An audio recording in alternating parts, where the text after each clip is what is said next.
Si vous nous rejoignez, nous émettons à partir de Kinshasa. Mesdames et messieurs, bienvenue à cette nouvelle session d'actualité. Tout de suite, les grandes lignes.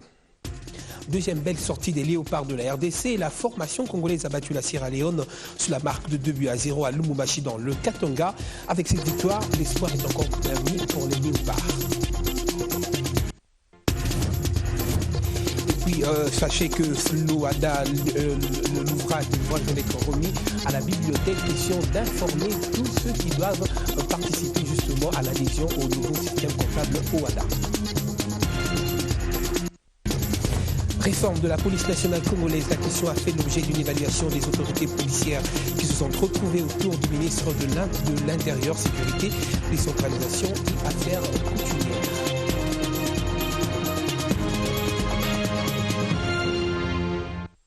L'essentiel de l'actualité, merci à vous de nous rejoindre. Rendez-vous respecté ce mercredi à la mission onusienne en République démocratique du Congo. Au nombre des sujets abordés, la reddition volontaire et pacifique des FDLR, mais aussi cette force internationale a promis de continuer à faire pression sur les autres groupes rebelles qui continuent à semer le trouble à l'intérieur du pays. Reportage. C'est depuis le 30 juin 2014 que les FDLR opérant dans l'est de la RDC ont exprimé leur intention de faire une reddition pacifique. Une volonté prise en compte par le gouvernement congolais et la mission onusienne qui ont accepté d'accompagner ce processus. En dépit des moyens logistiques mis en œuvre pour ce processus de désarmement volontaire, notamment le camp d'accueil à Kisangani, les FDLR ne veulent pas quitter l'est de la RDC. Au niveau de la MONUSCO, nous avons bloqué un avion LQ-730 à Béni avec des camions à Kanyabayonga pour les transporter, pour les amener à Béni pour leur localisation sur Kisangani. Alors maintenant, vous venez me dire, c'est parce que le gouvernement a refusé. Le ministre Lambert Mende est parti à Kisangani pour lui-même sensibiliser la population, parler avec les autorités. Non, s'ils veulent partir, Kisangani est disponible. Tout est prêt. Le même matin, on met les camions, on met les hélicoptères. Les jours passent et aucune avancée dans la problématique FDLR. Comme vous le savez, un délai de 6 mois avait été accordé au FDLR, aussi bien par les membres de la SADC que les membres de la Conférence internationale des Grands Lacs, sur ce processus pour que, à terme, au mois de décembre 2014, que cette problématique FDLR soit définitivement résolue, mais résolue de la manière la plus pacifique. Aujourd'hui, les FDLR expriment clairement par voie officielle leur intention de ne pas aller vers un processus de reddition volontaire pacifique. La force gouvernementale et la mission onusienne continuent à faire la pression contre les groupes armés qui perturbent la quiétude des Congolais, notamment le groupe Mai Mai Cheka NDC qui aurait kidnappé dernièrement 6 individus dont les statuts restent à déterminer selon la MONUSCO. Parlons éducation à présent, chose promise, chose faite, le gouvernement provincial, par le biais de la ministre de l'Éducation provinciale, avait promis de venir en appui à l'école Ndwenga, située dans la commune de Galima, qui dispense une éducation particulière aux enfants vulnérables. La ministre est allée sur les lieux remettre un banc aux bénéficiaires. Reportage. Tout en vous recommandant de prendre soin de ce bien précieux. Les besoins sont énormes. Mais selon que Dieu nous prêtera sa grâce, nous ne manquerons jamais de nous souvenir. Cette promesse de la ministre provinciale de l'Éducation était faite lors de la remise des bancs au complexe scolaire Ndwenga. Thérèse Olenga s'y était présentée au nom de la ville-province de Kinshasa. Je viens ici, non seulement à mon nom, mais aussi et surtout au nom de l'exécutif provincial de Kinshasa, au nom du gouverneur de la ville, pour vous encourager dans ce que vous faites. C'est pour contribuer à l'amélioration de la qualité d'enseignement prônée par le numéro 1 de l'éducation que la promotrice de Ndwenga avait recouru à la bonne foi des acteurs intéressés. Vous avez organisé une soirée combien mémorable, une soirée de charité à laquelle j'ai été conviée. Je suis arrivée et j'étais encore interpellée. Et je me suis souvenue que j'étais passée, que j'avais pris un engagement au nom du gouvernement provincial de Kinshasa, ma qualité de ministre de l'Éducation. Et j'ai vu ces enfants à l'œuvre, encore une fois, sur un autre tableau.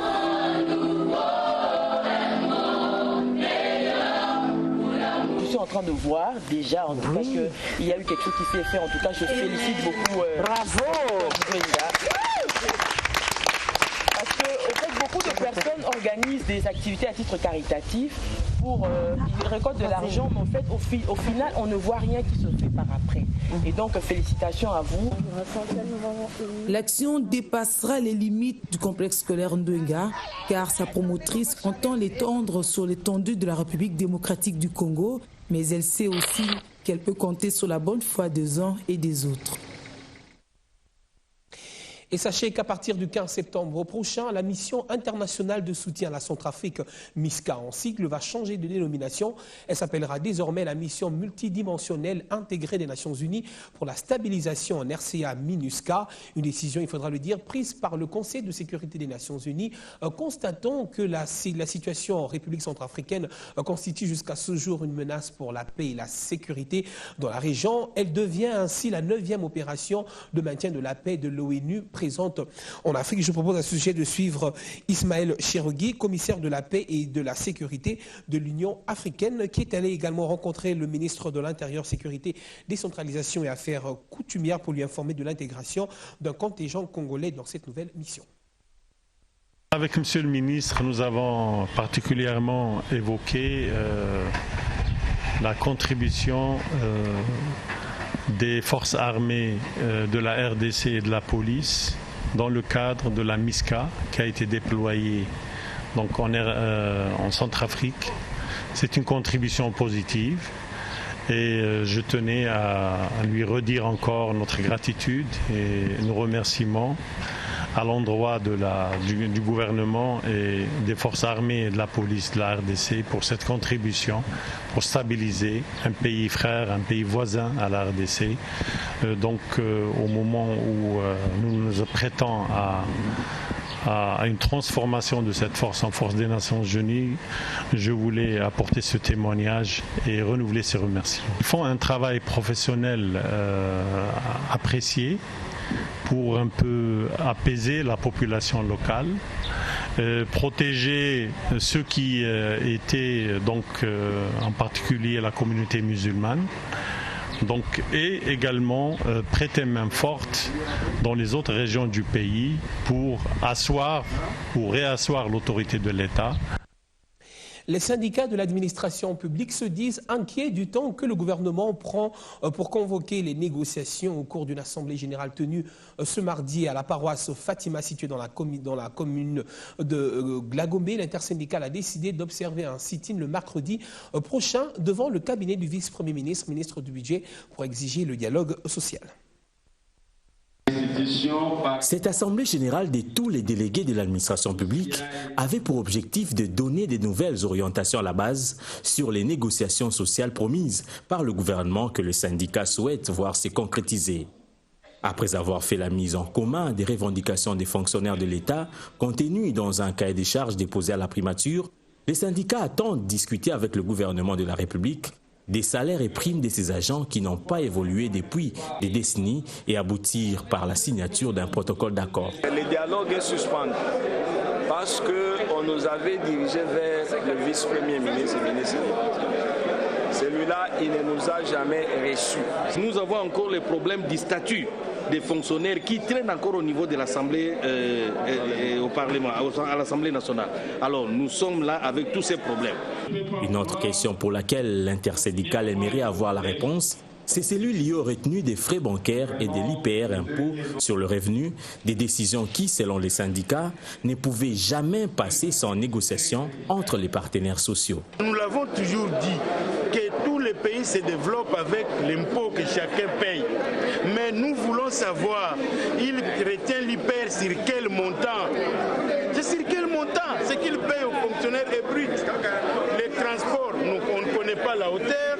Les logements, on ne connaît pas la hauteur. Les salaires lui-même, on ne connaît pas la hauteur. Les allocations familiales, on ne connaît pas la hauteur. Les syndicats exigent cette fois-ci une prise en charge par l'employeur de la sécurité sociale des agents de l'État et enfin inscrire dans les budgets à venir les indemnités de logement et de transport dans l'enveloppe de rémunération des fonctionnaires pour leur permettre de nouer les deux bouts du mois. Merci. Parlons hydrocarbures à présent avec la tenue de la 3e édition du Forum Pétrole et Gaz en République démocratique du Congo et dans la sous-région qui se tient ici sur place à Kinshasa du 10 au 11 septembre. Une initiative de l'infrastructure en Afrique, un partenariat pour le développement, une manière ainsi d'améliorer le secteur des hydrocarbures en RDC mais également dans la sous-région. Images et commentaires. Revoilà la plateforme infrastructure en Afrique, partenariat pour le développement IPA 2014, avec la 3e édition du Forum Pétrole et Gaz dont les portes ont ouvert ce mercredi. Un secteur important qui contribue énormément au développement de l'Afrique et de la République démocratique du Congo en particulier. 10% du budget provient de ces secteurs. Les efforts conjugués de tous les acteurs, publics et privés, peuvent améliorer davantage la capacité contributive de l'industrie pétrolière et gazière de la République démocratique du Congo. C'est pour ces raisons que le gouvernement n'hésite pas à apporter son soutien à tous les acteurs opérant dans le secteur. La République démocratique du Congo dispose en effet d'un potentiel important à travers ces 3 bassins sédimentaires.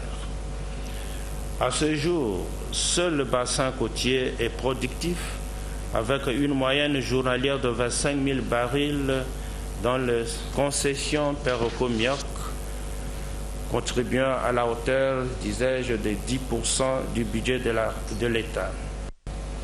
Le secteur de gaz et des pétroles reste à ce jour le pourvoyeur d'énergie dans le monde avec 35% d'énergie provenant du pétrole et près de 24% du gaz. Bien plus qu'une conférence, il s'agit ici de créer des interactions, des synergies et des rencontres pour stimuler un climat d'affaires pour le secteur pétrolier en RDC, qui, comme vous le savez, est en pleine expansion en amont et en avant de l'industrie. Depuis quelques années, le secteur pétrolier et gazier en RDC se repositionne sur la scène internationale et est en passe de devenir un acteur de moteur pour le développement du pays et de ses communautés. IPA RDC, Forum Pétrole et Gaz, vous présentera les enjeux et les opportunités liées au secteur des hydrocarbures afin de faire de la RDC une nouvelle Eldorado pour l'Afrique. La première journée de ces forums était marquée par des discours, des circonstances, suivies d'une exposition et de la visite des stands. Difficile de trouver, il faudrait le dire, un terrain d'entente entre les partisans de la révision constitutionnelle d'une part et les non-partisans. Et ce mardi, la plateforme des organisations et associations de la concertation nationale pour la bonne gouvernance s'est alignée du côté de ceux qui sont contre la révision de la loi fondamentale. Cette plateforme de la société civile pense, elle, que le chef de l'État, le Parlement et la population ont un rôle important à jouer pour maintenir la loi des lois intouchées. On le croyait dépassé, bien au contraire. Le débat autour de la révision constitutionnelle continue son bonhomme de chemin. C'était le tour ce mercredi de la plateforme des organisations et associations membres de la concertation nationale pour la bonne gouvernance en RDC de livrer sa position. Cette plateforme de la société civile s'inscrit en faux au sujet d'une quelconque révision constitutionnelle et appelle à l'implication du chef de l'État. Respecter scrupuleusement les termes de l'engagement contenu dans les serments fait à la nation de respecter la Constitution et ne rien poser comme acte qui aille à son encontre. D'user de ses prérogatives de garant de la Constitution et de la préservation des valeurs et acquis démocratiques en décourageant toute initiative ou tentative de révision partielle ou totale de la Constitution visant à prolonger indéfiniment la durée ou le mandat du président de la République. À la veille de la rentrée parlementaire, ces membres de la société civile pensent que le Parlement a également un rôle à jouer. De considérer qu'aucune proposition de révision totale ou partielle de la Constitution visant les articles 219 et 220 est constitutive de l'infraction imprescriptible de haute trahison et de la rejeter en les déclarant non fondées. De retirer les propositions de calendrier électoral partiel et anticonstitutionnel introduites par la CENI. Pour cette plateforme, c'est à la population de s'opposer à toute tentative de révision partielle ou totale de la loi fondamentale. Toujours à ce sujet, la question de la révision constitutionnelle n'est pas tabou. C'est ce que pensent du moins les jeunes réunis au sein du Forum des jeunes du Katanga. Ces derniers se sont réunis le lundi dernier dans la salle de la société civile de la province du Katanga. Toujours, elle en a profité également pour réitérer son soutien au gouvernement provincial du Katanga. Réunis ce lundi 8 septembre 2014 au bureau de la société civile du Katanga, ces leaders des mouvements des jeunes affirment n'être impliqués ni de loin ni de près par la prise des positions d'une branche de la jeunesse qui a dit non à la révision constitutionnelle. Ayant appris avec indignation par la voix des ondes les déclarations sordides faisant suite aux rumeurs et supputations sur une éventuelle révision constitutionnelle de la République démocratique du Congo. De tout ce qui est dessus, nous, leaders des jeunes réunis au sein du Forum provincial de la jeunesse du Katanga, estimons que nul n'a le droit d'hypothéquer ou de prendre en otage la destinée de toute la jeunesse du Katanga pour des intérêts égoïstes et partisans à la solde de certains opérateurs politiques aigris et amants de positionnement. Pour le Forum des jeunes, la question de la révision constitutionnelle n'est pas tabou. Au moment opportun, il donnera sa position. Le concept jeunesse ne doit être perçu comme un fonds de commerce ou un ascenseur pour des opportunistes avides de pouvoir et de gains faciles. Des mesurements ambitieux allant jusqu'à engager l'opinion de cette jeunesse du Katanga sans l'avoir consultée, moins encore sans en avoir mandat ni qualité. Ces leaders des jeunes des différentes associations et ONG veulent se concentrer aux vrais problèmes auxquels font face les jeunes du Katanga. C'est notamment le chômage. Le Forum des jeunes du Katanga a aussi réaffirmé son soutien au gouvernement provincial. Et ce mercredi, le président de la Commission nationale OHADA a remis quelques ouvrages au service de documentation et études d'une manière ainsi d'enrichir cette bibliothèque en matière d'ouvrages OHADA. Témoin de l'événement, Fifi Lukusa. À 2 jours de l'expiration du délai butoir en rapport à la loi OHADA, le président de la Commission nationale OHADA multiplie des descentes sur terrain. Ce mercredi, c'est le tour du service de documentation et études à être visité par Roger Massamba. Profitant de l'occasion, quelques ouvrages sur l'organisation pour l'harmonisation des droits des affaires ont été remis à cette bibliothèque. Au même moment, des colis d'ouvrages sont en train d'être acheminés vers plus d'une centaine de destinations à travers la République, au niveau de toutes les bibliothèques qui existent et de celles qui peut-être n'existent pas mais qui peuvent se créer. Donc toutes les juridictions du pays sont en train de recevoir quelques documentations sur l'OHADA pour faciliter la tâche des praticiens, des magistrats. La directrice générale de cette institution ne pouvait garder sa langue en poche face à cette dotation. Le droit OHADA concerne plus spécialement les hommes d'affaires, les commerçants. Donc si vous voulez connaître votre droit sur le droit OHADA ainsi que les autres droits, les autres procédures et les autres matières de droit, il y a notre bibliothèque qui est à la disposition de tout le monde. Tous les intellectuels vivant en RDC, désireux de s'informer sur la matière, peuvent désormais se rendre au service de documentation et études ou d'autres bibliothèques que compte le pays. Et puis cette brève avant de poursuivre ce journal, le chef du gouvernement congolais, Augustin Matata Ponyo, est en séjour de travail à Berlin, en Allemagne, où il est l'invité d'honneur à la conférence économique et développement qui se tiendra du 11 au 12 septembre prochain à Berlin sous le thème « L'Afrique, continent de toutes les opportunités, construisant ensemble le développement ».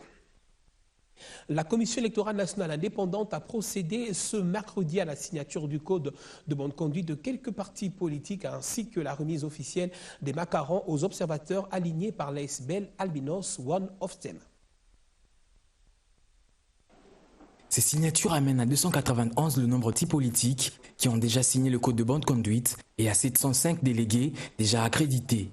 Les derniers à s'inscrire ce mercredi 10 septembre sur cette liste, le RCD, le RPDD et l'UDERCO à la maison des élections de la CENI. Après l'accréditation des partis politiques, place à la remise officielle des macarons aux observateurs alignés par l'ASBL Albinos One of Them, AOT en sigle. Au Congo, les albinos sont vilipendés, stigmatisés, et rejetés, ils ne sont pas intégrés. Il n'y a aucun gouverneur albinos, il n'y a aucun député, aucun sénateur, aucun mandataire de l'État, aucun ministre. Par rapport à d'autres cieux, vous trouverez, ils occupent toutes les fonctions, mais ici chez nous, on est en train de les marginaliser, vilipender, stigmatiser et minimiser. Maintenant, avec les travaux de la concertation nationale, plus c'est que la CENI a voulu maintenant être notre partenaire, alors nous sommes très contents et puis notre joie est grande d'être intégrés et puis d'être aussi accrédités comme les observateurs à long terme des élections nationales qui vont se passer au niveau local, municipal et urbain. Ces activités entrent dans le cadre de la poursuite de la transparence du processus électoral voulu par cette institution d'appui à la démocratie en vue des élections crédibles. Parlons environnement avec la clôture des travaux de la commission interministérielle axée sur la problématique du transfert des eaux du bassin du Congo. Il s'est agi pour cette commission d'élaborer les termes de référence qui vont aider le gouvernement congolais à mieux cerner les différentes facettes de cette problématique hautement, il faudra le dire, stratégique. J'ai reçu l'instruction du chef du gouvernement, M. le Premier ministre, pour réfléchir sur la problématique du transfert des eaux du bassin du Congo. Et comme vous le savez, au niveau de l'Assemblée nationale, il y a une commission qui a été instituée après une interpellation qui nous a été adressée. Et la commission dit de veille sur le problème, la problématique du transfert des eaux du bassin du Congo. À mon niveau, après avoir reçu l'instruction du Premier ministre, avoir été à l'Assemblée nationale, en réponse à l'interpellation des députés, j'ai pensé constituer de manière impartiale une commission multidisciplinaire. Parce que la question du transfert des eaux va au-delà des questions environnementales. Elle regorge des aspects hautement techniques, elle regorge des aspects hautement juridiques, les relations entre les États. Et alors j'ai pensé constituer une commission par un arrêté ministériel. Et voilà, la commission, depuis le mois de mai, a préparé les termes de référence, a travaillé en sous-commission, en passant à revue les aspects techniques, les aspects environnementaux, les aspects juridiques. Aujourd'hui, je viens de recevoir le rapport final de la commission qui a été mise en place. Nous allons lire à présent quelques titres parus sur le net ce mercredi. D'abord à lire dans Le Point, John Kerry sur le terrain contre l'État islamique. Le secrétaire d'État américain John Kerry fait savoir le journal a apporté son soutien mercredi à Bagdad au nouveau gouvernement irakien qui aura un rôle clé dans la stratégie contre les djihadistes de l'État islamiste qui sera relevé en soirée par le président Obama. Les efforts internationaux se sont accélérés pour contrer la menace grandissante posée par l'EI qui multiplie les exactions dans les régions conquises en Irak et en Syrie et a décapité 2 journalistes américains, rappelle le journal. Le président français François Hollande se rendant vendredi en Irak avant d'organiser lundi à Paris une conférence sur l'Irak. John Kerry a lancé à Bagdad une tournée destinée à rallier les pays de la région à une coalition internationale que Washington met en place pour tenter d'éradiquer ce groupe extrémiste sunnite après avoir apporté un soutien aérien et en armes pour freiner la progression de ces combattants dans le nord de l'Irak. À lire dans Slate Afrique, Ebola guérison au Sénégal de l'unique cas identifié. Le jeune Guinéen qui avait introduit au Sénégal l'unique cas confirmé de virus Ebola est guéri, a annoncé mercredi le ministre sénégalais de la Santé. Nous avons effectué les examens de contrôle à 2 prises. Le malade n'a plus le virus. Il est guéri, a déclaré à la presse le docteur Pape Amadou Diak, directeur de la Santé au ministère éponyme. C'était un cas importé au Sénégal. Nous l'avons pris en charge et Dieu merci, nous avons ce résultat. Poursuivi le docteur Diak, le jeune Guinéen étudiant à Conakry était soigné à l'hôpital Fan de Dakar. Après plusieurs fausses alertes, note le journal, le Sénégal était devenu fin août le 5e pays touché par l'épidémie de fièvre hémorragique en Afrique de l'Ouest avec la découverte du cas de cet étudiant guinéen entré dans le pays juste avant la fermeture des frontières avec la Guinée le 21 août. Le jeune homme avait échappé à la surveillance des autorités sanitaires guinéennes qui avaient ensuite alerté le Sénégal selon Dakar. Et en sport, je vous l'ai annoncé à l'ouverture de cette édition d'actualité, la RDC se relance, il faudra le dire, dans la course à la CAN 2015 après sa victoire sur la Sierra Leone qui recevait à Lubumbashi 2-0, score final de la rencontre. Et avec ces résultats, la RDC se classe deuxième du groupe après le Cameroun qui a battu la Côte d'Ivoire 4-0. Tunisien. Et c'est reparti pour les 45. Vêtus de blanc pour la circonstance, les Léopards de la RDC prennent 3 points aux Leon Stars de la Sierra Leone après s'être imposés par 2-0. Firmin Moubele Ndombe débloque le match en ouvrant le score à la 53e minute suite à une reprise acrobatique. Le match sera serré avec des duels permanents au milieu du terrain. Coaching payant côté congolais, puisque Bokila alourdit le score à la 88e minute dès son entrée. Le 10 octobre prochain, les Léopards jouent à Abidjan contre les éléphants de la Côte d'Ivoire en 3e journée.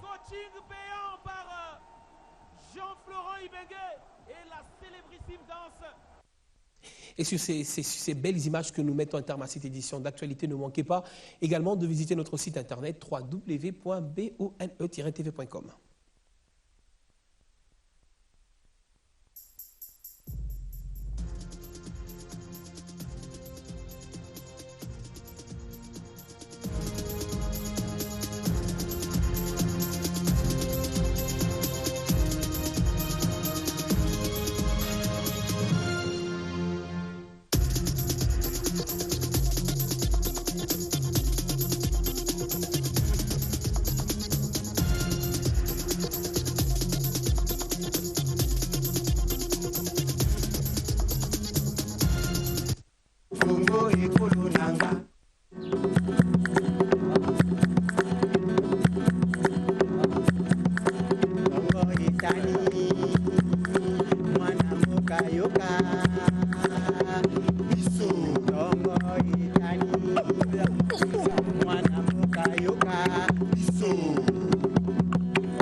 Téléchargez l'application pour tablette et smartphone et restez connecté partout dans le monde sur B1 FM.